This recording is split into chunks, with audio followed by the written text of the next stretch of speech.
नमस्कार दोस्तों, royal maths education classes में आप सभी विद्यार्थियों का हार्दिक स्वागत है। मैं राजीव कुमार आपके लिए लेके आया हूँ हिंदी व्याकरण। हिंदी व्याकरण में वर्णमाला और संधि पढ़ा दी गई है। आप लोग अगर उन वीडियो को देखना चाहें तो इस वीडियो के डिस्क्रिप्शन बॉक्स में उनका लिंक मिल जाएगा, आप लोग वहाँ से उन्हें प्राप्त कर सकते हैं। तो जैसे कि मैंने शुरुआत की थी शब्द विचार से। शब्द विचार किसे कहेंगे? शब्द दो या दो से अधिक वर्णों के मेल से बना कोई भी शब्द कहलाता है, जैसे कि बता करके बताया था हमने। और टॉपिक जो शुरू किया था कि शब्द विचार चार प्रकार से हम प्रकट कर सकते हैं। उत्पत्ति या स्रोत के आधार पर, तो वही पहला प्रकार चल रहा था। उत्पत्ति या स्रोत के आधार पर शब्द को 5 प्रकार से वर्गीकृत कर सकते हैं। उत्पत्ति के आधार पर शब्दों को 5 प्रकार से वर्गीकृत कर सकते हैं। सबसे पहले तत्सम शब्द, दूसरा तद्भव शब्द, तीसरा देशज शब्द, चौथा विदेशज शब्द और अंत में संकर शब्द। तत्सम शब्द के बारे में और तद्भव शब्द के बारे में कुछ मैंने जानकारी दी थी कि तत्सम शब्द वह शब्द होते हैं जो सीधे संस्कृत भाषा से हिंदी भाषा में प्रयोग किए जाते हैं, उन्हें हम तत्सम शब्द कहते हैं। तद्भव शब्द ऐसे शब्द जो केवल हिंदी भाषा से ही उत्पन्न हुए हैं या हिंदी वर्णमाला से ही प्रयोग में लाए जाते हैं, उन शब्दों को हम तद्भव शब्द कहते हैं। तो इनके बारे में आज अंतर बताएंगे हम और इनसे उदाहरण के बारे में भी जानकारी करेंगे। हेडिंग रहेगी तत्सम शब्द, तत्सम और तद्भव, तत्सम और तद्भव शब्द में अंतर। तत्सम और तद्भव शब्द में अंतर, इन्हें पहचानने की ट्रिक है जो कि मैं 4-5 पॉइंट लिखूंगा, तुरंत फटाफट बता सकते हो आप लोग कि कौन सा तद्भव शब्द है, कौन सा तत्सम शब्द। तो सबसे नंबर 1 पॉइंट रहेगा मेरा बे शब्द जो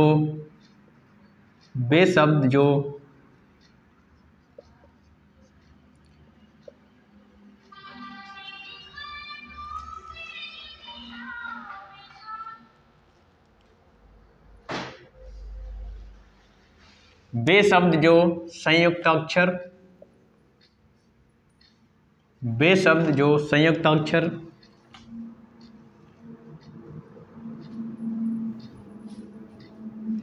छ, त्र,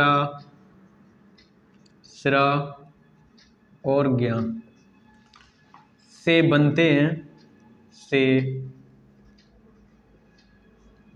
हैं, उन्हें तत्सम शब्द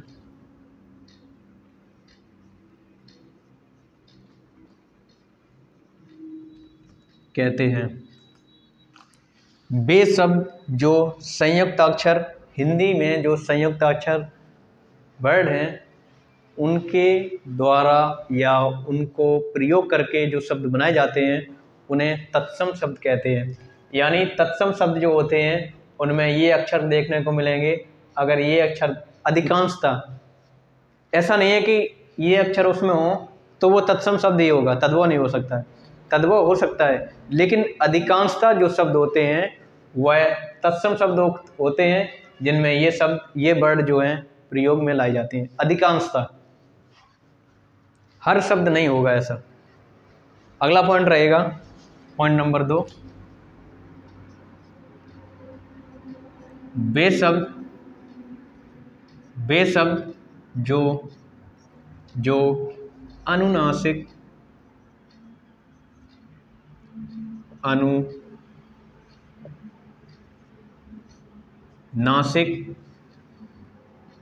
अनुनासिक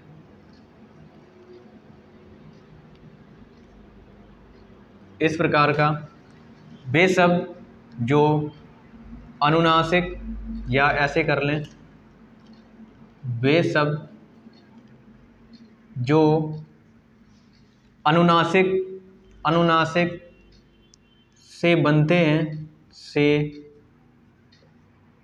बनते हैं,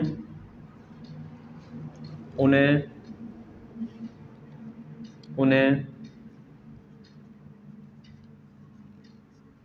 तद्भव शब्द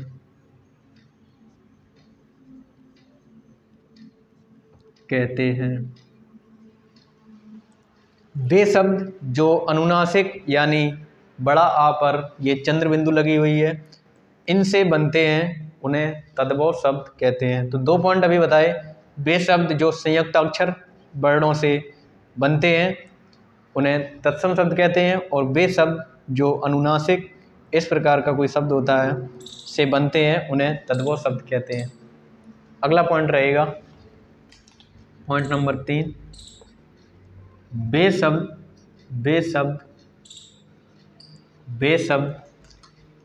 जो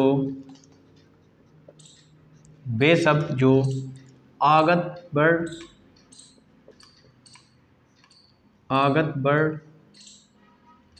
वर्ण से, या कह लें आगत वर्ण जो होगा इस प्रकार का होगा। वे शब्द जो आगत वर्ण से बनते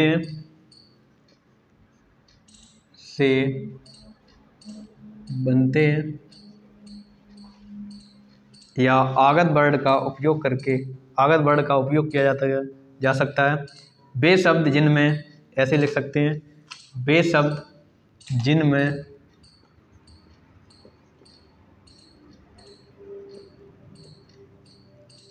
आगत वर्ण का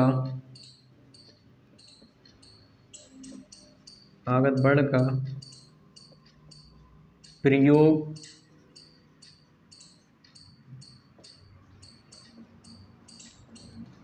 किया जाता है, तद्भव शब्द कहलाते हैं। वे शब्द जिनमें आगत वर्ण का प्रयोग किया जा सकता है, तद्भव शब्द कहलाते हैं। अगला पॉइंट रहेगा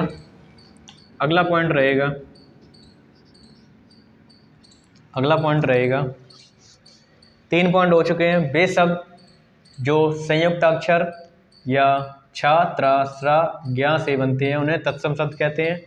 वे शब्द जो अनुनासिक आ से बनते हैं, उन्हें तद्भव शब्द कहते हैं। या वे शब्द जिनमें आगत वर्ण आ का प्रयोग किया जाता है, तद्भव शब्द कहलाते हैं। वे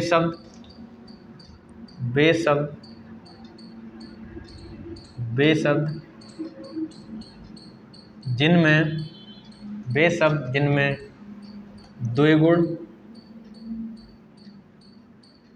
द्विगुण या कह लें द्विगुण जो वर्ड होते हैं, वे शब्द जिनमें द्विगुण वर्ड यानी अड़ें और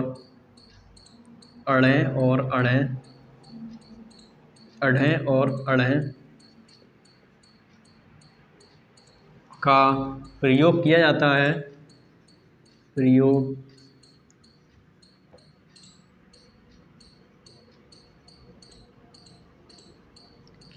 है, तद्भव शब्द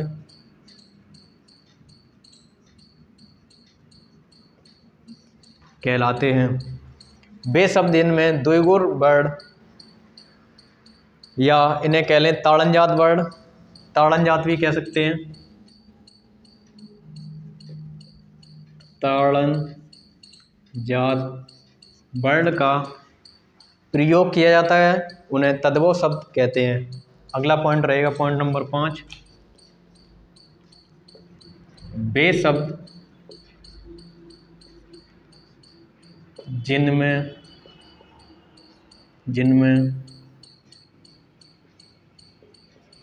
आधा वर्ण प्रयोग किया जाता है,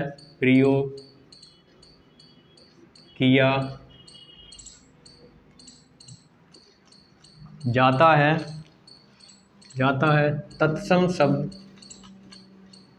तत्सम शब्द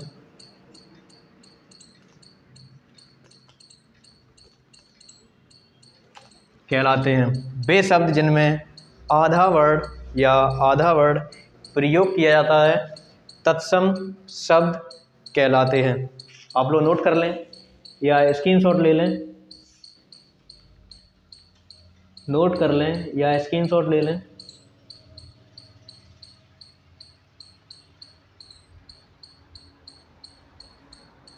या अगला पॉइंट लिख दें, वे शब्द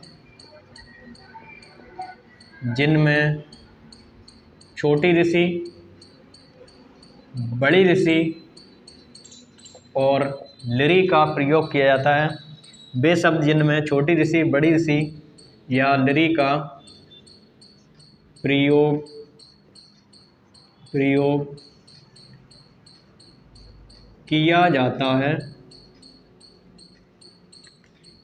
जाता है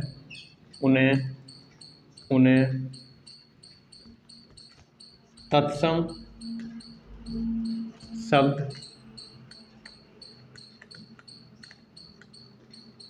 कहते हैं।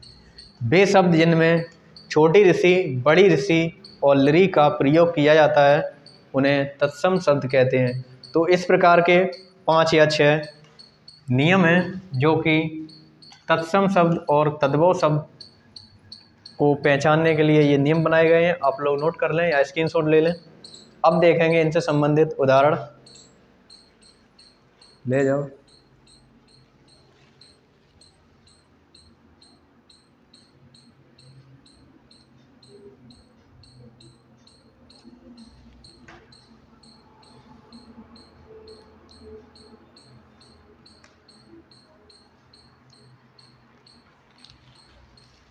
इनसे संबंधित उदाहरण देखेंगे, तत्सम शब्द और तद्भव शब्द से संबंधित उदाहरण।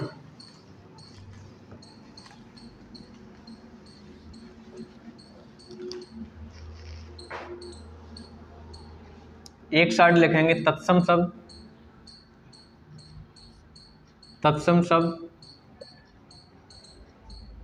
और एक साइड लिखेंगे तद्भव शब्द।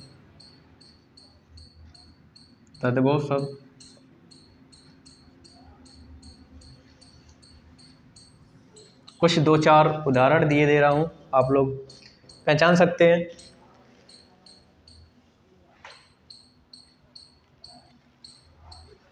पहला उदाहरण है अस्त्र। अस्त्र का मतलब होता है आंसू। अस्त्र का मतलब होता है आंसू।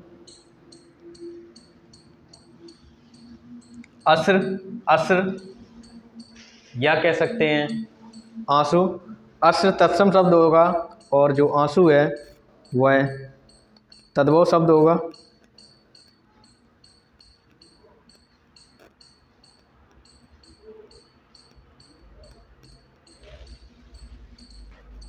आंसू जो है वह तद्भव शब्द होता है, क्योंकि ये अनुनासिक जो शब्द है इस प्रकार का, ये तद्भव शब्द होता है। तद्भव शब्द होता है इस प्रकार का, ये तद्भव शब्द होता है। तो इस प्रकार की जो चंद्र बिंदु है वह तद्भव शब्द का ही निर्माण करती है। तो आंसू का तत्सम शब्द हो गया अस्त्र और अस्त्र का तत्सम शब्द हो गया तद्भव शब्द हो गया आंसू। अगला देखेंगे अक्षर।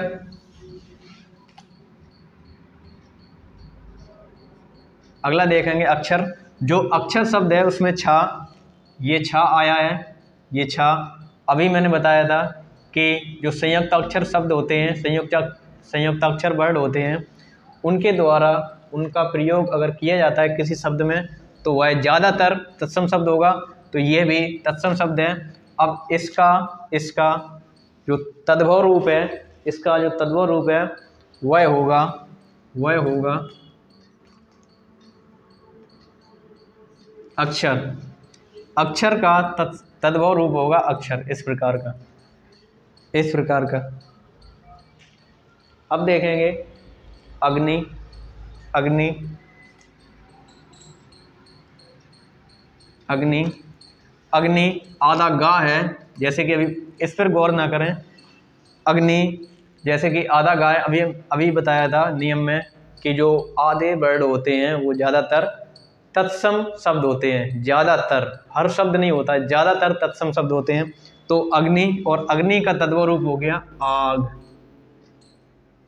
अग्नि का तद्भव रूप हो गया आग। अगला देखेंगे, अगला देखेंगे उच्च। उच्च, उच्च, उच्च में भी आधा चा है, तो ये तत्सम शब्द है। उच्च का मतलब होता है ऊंचा। उच्च का मतलब होता है ऊंचा, जो कि चंद्र बिंदु लगी हुई है, चंद्र बिंदु लगी हुई है, इस वजह से ये तद्भव शब्द है। चंद्र बिंदु लगी हुई है, इस वजह से ये तद्भव शब्द है। तो उच्च का मतलब हो गया, उच्च का तद्भव शब्द हो गया ऊंचा। उच्च का हो गया ऊंचा, या कह लें ओष्ठ। ओष्ठ, या कह लें ओष्ठ। ओष्ठ,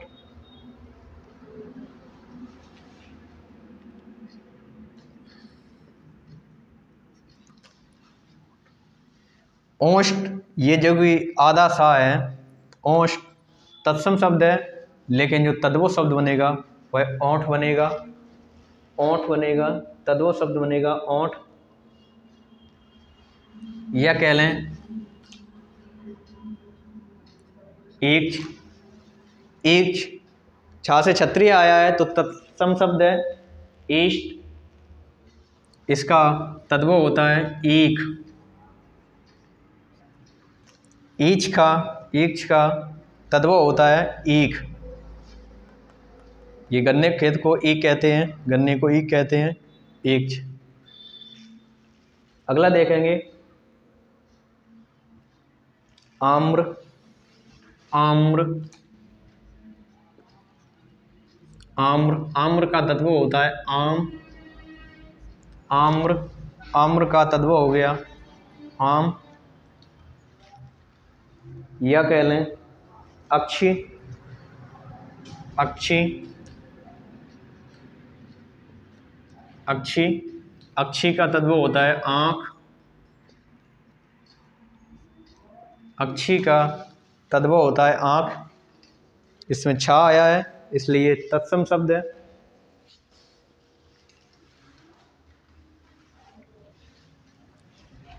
गोधूम।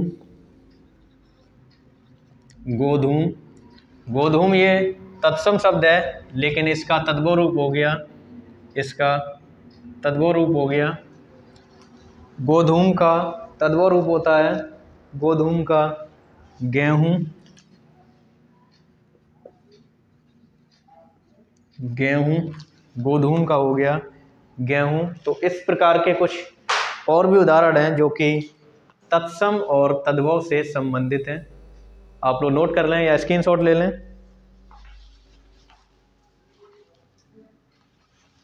अब देखेंगे, अब देखेंगे देशज शब्द।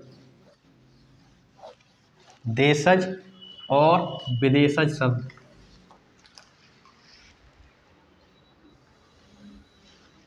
हेडिंग नंबर 3 डालेंगे, देशज शब्द।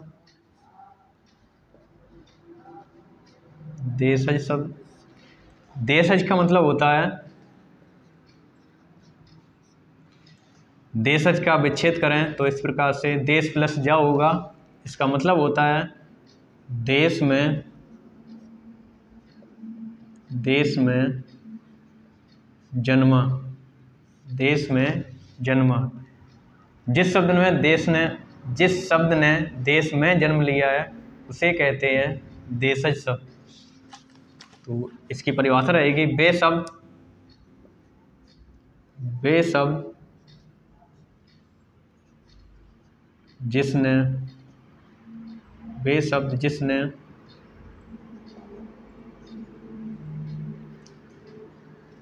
या लिख दें जिन शब्दों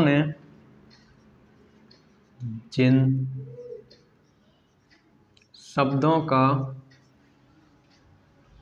जन्म देश में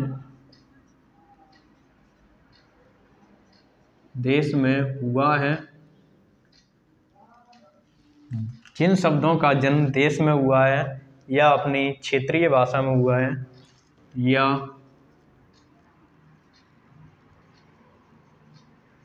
क्षेत्रीय भाषा में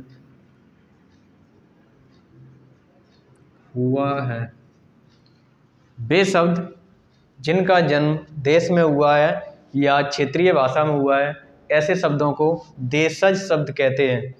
अब इनके उदाहरण देखेंगे।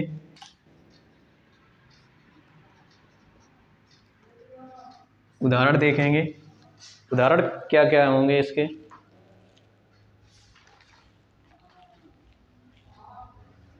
उदाहरण देखेंगे जैसे थैला,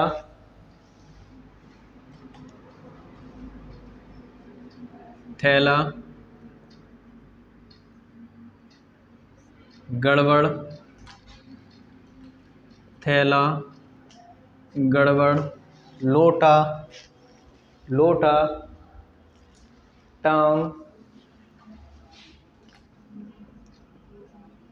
टांग या पगड़ी। थैला, गड़बड़, लोटा, टांग या पगड़ी, या कह लें पेट या कह लें ठाठ या कह लें ठेठ। जिन शब्दों का जन्म देश में हुआ है उन शब्दों को कहते हैं देशज शब्द। इस प्रकार के कुछ शब्द होते हैं जो कि हम लोग क्षेत्रीय भाषा में बोल देते हैं, उन शब्दों को कहते हैं देशज शब्द। इस प्रकार के कुछ उदाहरण हैं, आप लोग नोट कर लें। और अगला देखेंगे विदेशज शब्द। अगला समझेंगे विदेशज शब्द। हेडिंग नंबर 4 रहेगी विदेशज शब्द।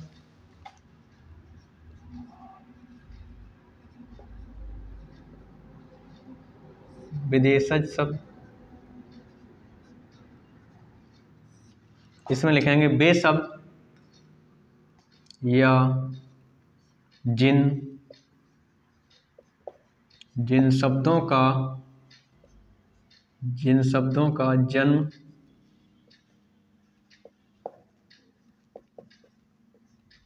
विदेशी भाषा में हुआ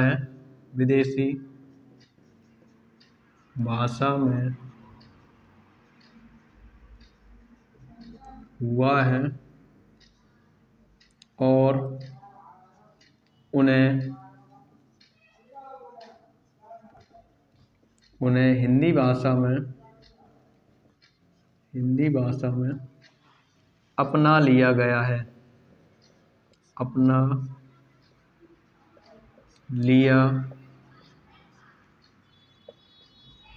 है, उन्हें कहते हैं विदेशज शब्द।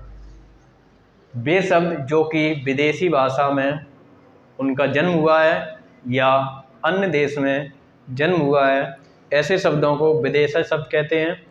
और हमारी हिंदी भाषा में उसे अपना लिया गया है, हम लोग प्रयोग में लेते हैं उनको, ऐसे शब्दों को विदेशज शब्द कहते हैं। अब ये होते कौन कौन से हैं, जैसे कि ऑफिसर,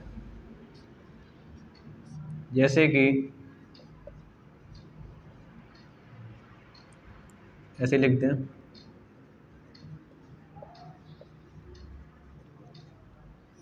ऑफिसर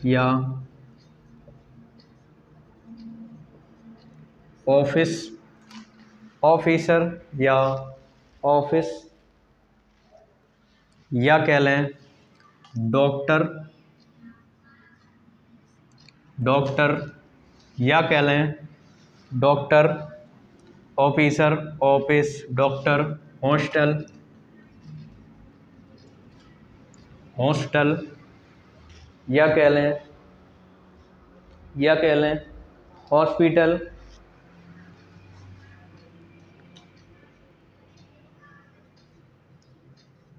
हॉस्पिटल या कह लें लालटेन या कह लें लालटेन या कह लें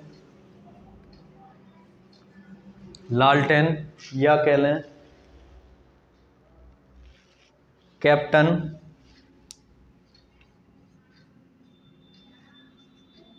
कैप्टन या कह लें क्रिकेट। तो इस प्रकार के जो शब्द होते हैं वह विदेशज शब्द कहलाते हैं। विदेशज शब्द जैसे जो शब्द हिंदी में लिखा है उसकी इंग्लिश अगर उसी हिसाब से लिखी हो तो उन्हें कहेंगे विदेशज शब्द। Officer, office, doctor, hostel, hospital, लालटेन, कैप्टन और क्रिकेट, इस प्रकार के कुछ और भी उदाहरण हैं जो कि विदेशज शब्द होते हैं। अब देखेंगे अगला और लास्ट संकर शब्द। अगला और लास्ट संकर शब्द।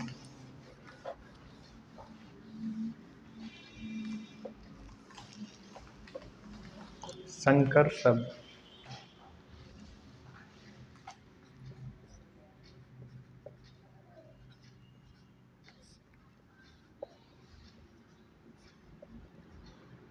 संकर शब्द अगला और लास्ट रहेगा संकर शब्द।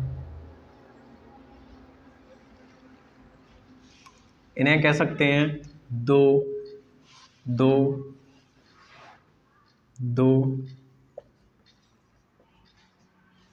भिन्न स्रोतों से लाए गए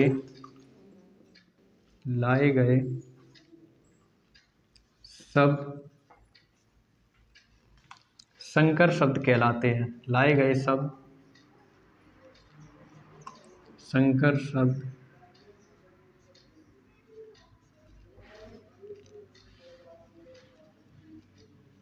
कहलाते हैं। या कह सकते हैं दो शब्दों के मेल से या दो विभिन्न भाषाओं के शब्दों के मेल से बना नया शब्द संकर शब्द कहलाता है। जैसे कि आधा शब्द अपने क्षेत्रीय भाषा का हो, आधा शब्द इंग्लिश भाषा को, इन दोनों को मिला करके संकर शब्द कहेंगे।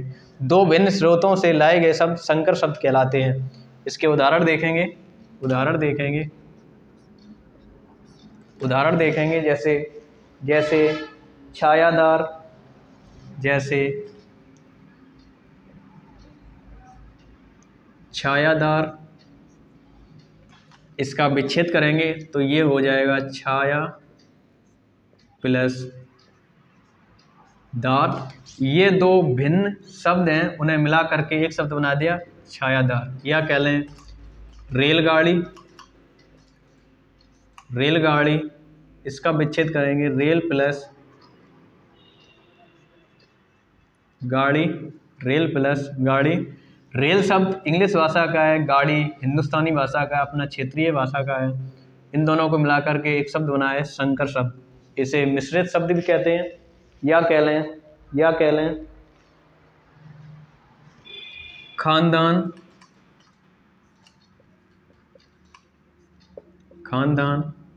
इस प्रकार का। इसका हो जाएगा खान प्लस दान। जो खान शब्द है ये अरबी फारसी भाषा से लिया गया है। दान शब्द है हिंदुस्तानी का है। तो इन दोनों को मिला करके कहेंगे खानदान। तो ये संकर शब्द हो गया। या कह लें खानदान, रेलगाड़ी, छायादार। या कह लें